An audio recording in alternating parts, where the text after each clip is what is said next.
Hello everyone, my name is Seong.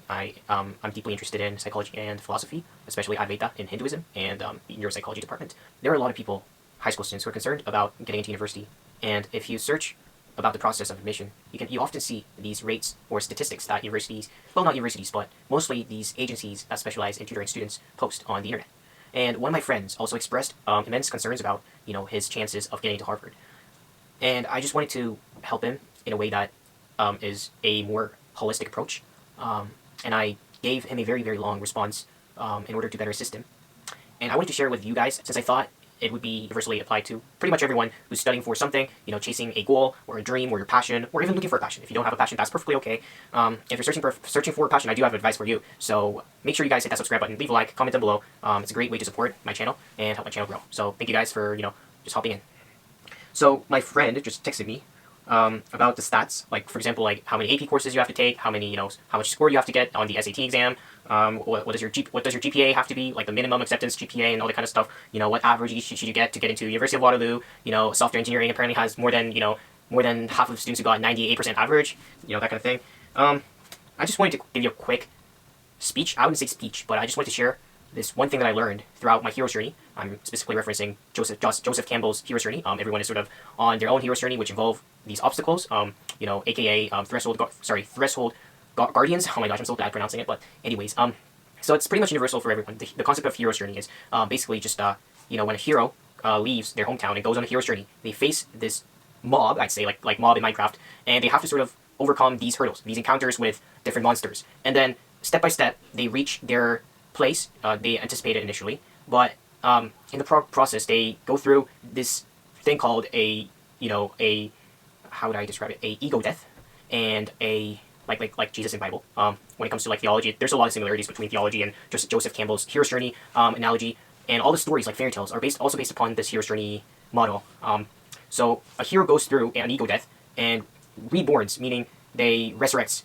This hero's resurrection is followed by hero's ego death, and when the hero resurrects, they gain a new power, which I would say is the ability to explore the metaphysical realm, the ability to introspect and reflect on yourself, just be more of an observer of your feelings. Of course, I'm not saying that you are going to be an actual observer of this, three-dimensional plane we're living in. No, you are a part of it. I'm not denying that. But the mere fact that you no longer act upon your impulses or emotions, but just the ability to go meta. I think that's the key when it comes to achieving whatever your goals are.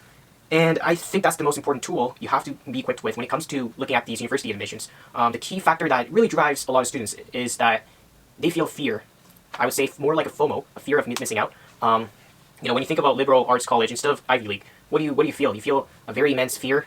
Potentially your parents' expectations, or your parents, kind of are forcing you to go to these Ivy League universities and stuff. But what these are their external factors. They're called, extrinsic motivation, meaning that you are motivated by other people or other things other than yourself. But at the end of the day, this is all you, which is a little bit of a deeper topic to discuss right now. But at the end of the day, most of the issues that happen in your life is a responsibility of yours to effectively deal with them.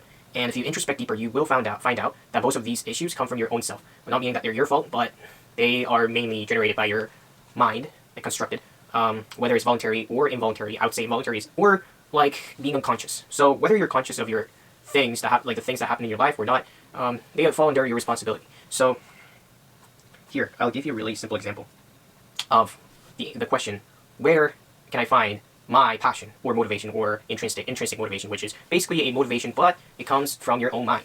The number one key in order to achieve that is to stop trying to pursue this model called passion, which a lot of Western societies are really kind of trapped in, this idea of passion. And passion, in my opinion, is not something that is found, but rather it's something that is built and constructed by your mind. It's a manifestation. It's not really a model that needs to be found. It's not like you're living in this on this planet and there's this new continent that hasn't been discovered before, and you got to discover it. If it's it's something that needs to be found. No, in my opinion, passion isn't like that. Passion is more like you got to build upon your beliefs, meaning your reality, your set of reality. And what a lot of people say when I specifically tell them that you got to build passion rather than finding passion, is that I'm not good at this. I'm not good at solving math equations. I'm not good at playing soccer. I'm not good at playing this instrument. But the thing is, your reality, the reason why you think you're bad at these things, is that you really do believe in them, and you never actually question them. And what they claim is that they themselves are skeptics. But the thing about being a skeptic is that to be a true skeptic, you gotta be skeptical of your own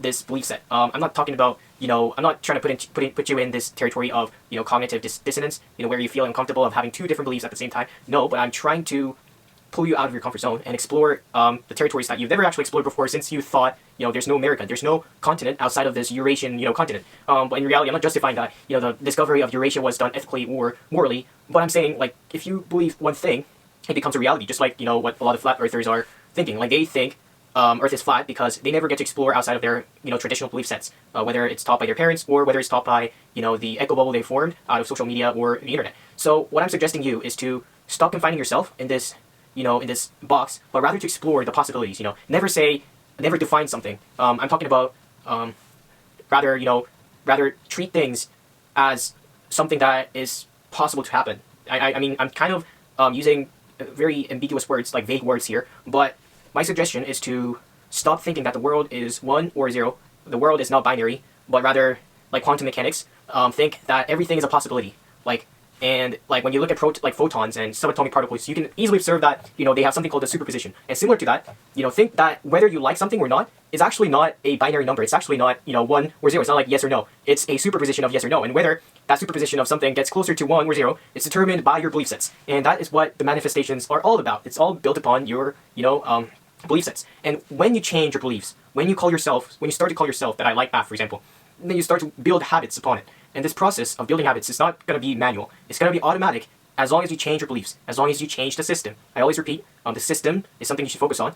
This is a direct quote from James Clear, who wrote the book Atomic Habits, the New York Times bestseller. I read that book twice. It was amazing. It really kind of shaped the habit I have right now. Mostly about, just getting up and doing all the productive things in the morning and spending the night, relaxing and not really doing much, work that requires a lot of mental, hardships.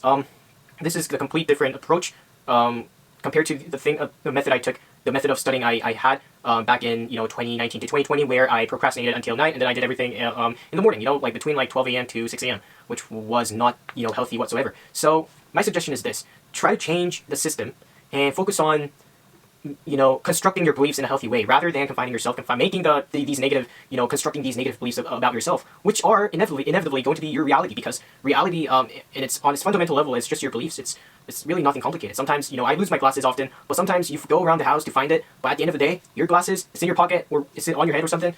Sometimes, the most difficult answer is the simplest answer you can ever find. So, I know it's a little bit of verbal irony, but try to look into this counterintuitive nature of reality itself, and I suggest you to, again, try to do one emotionally difficult thing every day. Just one. It doesn't have to be something crazy that takes a lot of your time. No, just try one emotionally difficult thing. It's all about putting in emotional labor when it comes to starting something, right? Starting something is often the hardest part of starting this, hero's journey. Whether it's coding, whether it's, studying for the exam that will be there, next week, that will happen next week. Starting is everything, and I definitely suggest you to start to practice putting in emotional labor. But I'm not, the emotional labor part, it doesn't happen constantly throughout the journey. It only happens at the start. Once you overcome that initial threshold guardian, everything is going to just come automatically. So I would definitely recommend that, just to do one emotionally difficult thing every day. So on a daily basis. So thank you for listening, guys. Have a good one. Happy New Year's. Hopefully 2022 is going to be a better year for everyone, including the health professionals and those who are in school like me. We had a difficult time in online schools, especially the Canadians, Ontarians. Oh gosh, Mr. Doug Ford, he did shut down the schools quite often, so we had quite a hard time adapting ourselves to, this rapidly changing environment. So anyways, guys, have a good one. Once again, hit that subscribe button, leave a like, comment down below, and good night. Bye.